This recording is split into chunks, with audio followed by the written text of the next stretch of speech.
Bien-aimés frères et sœurs, bonjour. Aujourd'hui, nous allons parler d'un thème très important, prendre possession de la montagne de l'éducation pour la gloire de Dieu.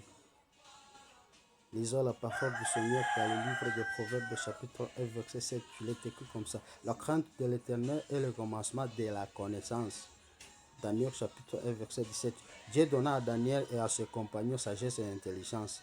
Osée chapitre 4, verset 6. Mon peuple est détruit parce qu'il lui manque la connaissance. Croire au Seigneur Jésus-Christ. Bien-aimés frères et sœurs, en Christ, nous vivons dans un monde où l'éducation, au lieu de former le leader sage et intègre, est souvent influencée par des philosophies humaines et des doctrines qui éloignent les jeunes de Dieu. On y promet souvent, parfois, la liberté sans limite, l'indiscipline, les valeurs qui détruisent les familles et les sociétés. Exemple, certains philosophes modernes ont proposé des méthodes éducatives qui, bien qu'innovantes, ont affaibli la discipline et les valeurs morales. La Bible nous rappelle, dans Proverbe chapitre 22, verset 6, instruit l'enfant la voie qu'il doit suivre. Quand il sera vieux, il ne s'en détournera pas.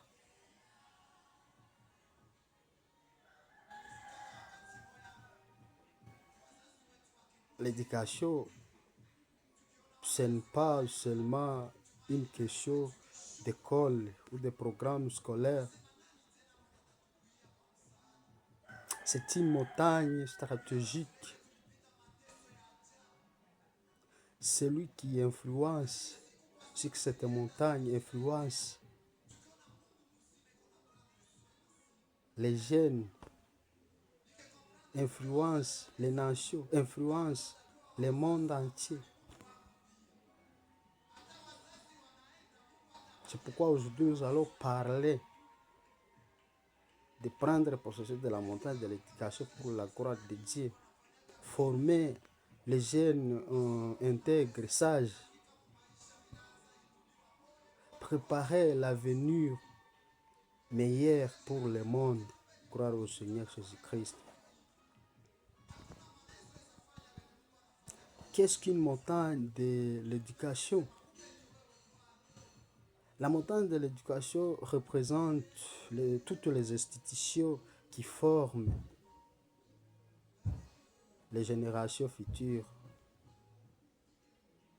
et l'avenir du monde.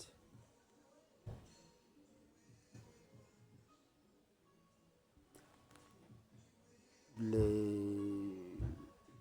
écoles maternelles, primaires, secondaires, le lycée, les collèges, les instituts supérieurs, les universités, le centre de formation professionnelle et le ministère qui a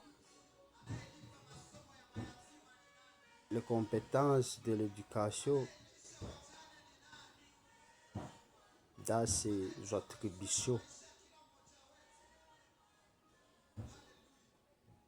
Celui qui contrôle la montagne de l'éducation contrôle toute une génération, contrôle l'avenir d'une génération. C'est un lieu stratégique où se construisent les valeurs, la pensée et la morale de l'avenir du monde.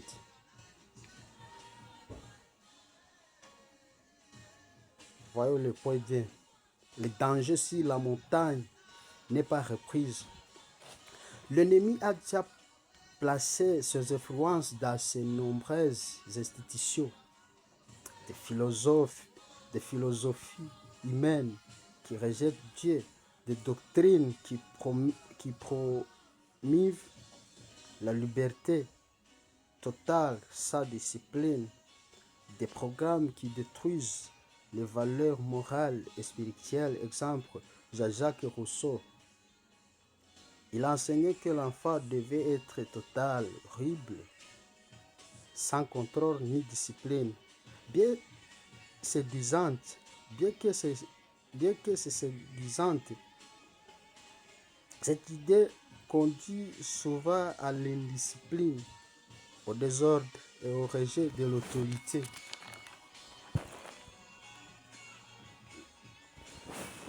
John Dewey, américain, il a promu l'éducation progressive où l'enfant apprend par l'expérience sans instruction, discipline imposée.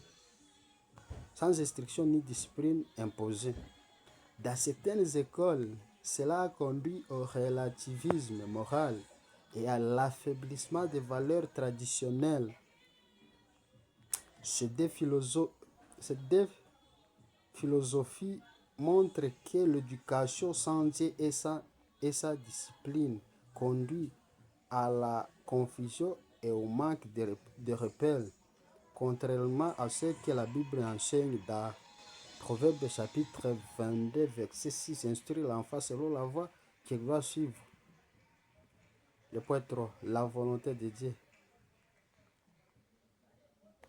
Dieu a toujours élevé des hommes et des femmes intègres à des postes stratégiques.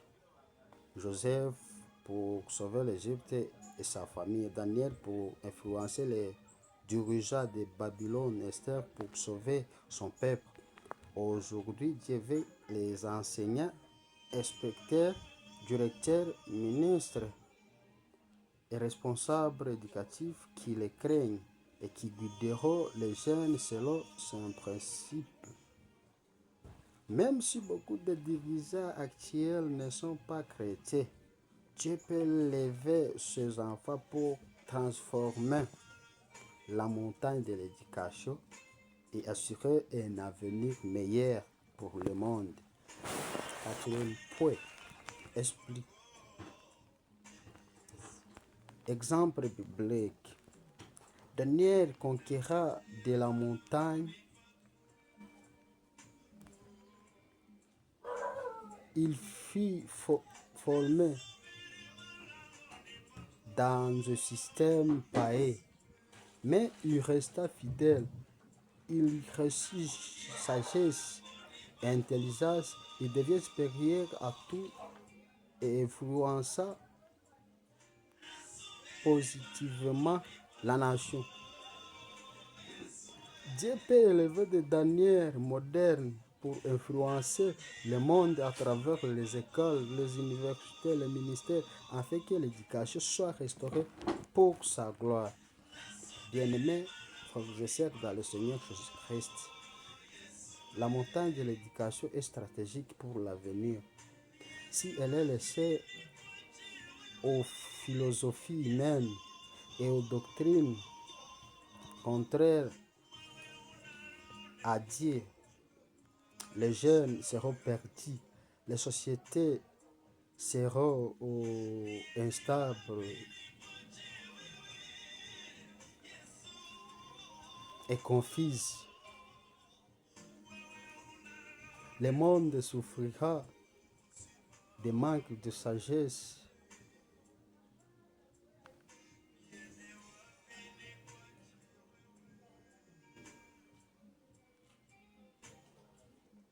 Mais si l'Église s'élève, Dieu enverra ses enfants dans toutes les écoles et les universités. Il élèvera les enseignants, les inspecteurs, les professeurs, les directeurs les ministres, les formateurs,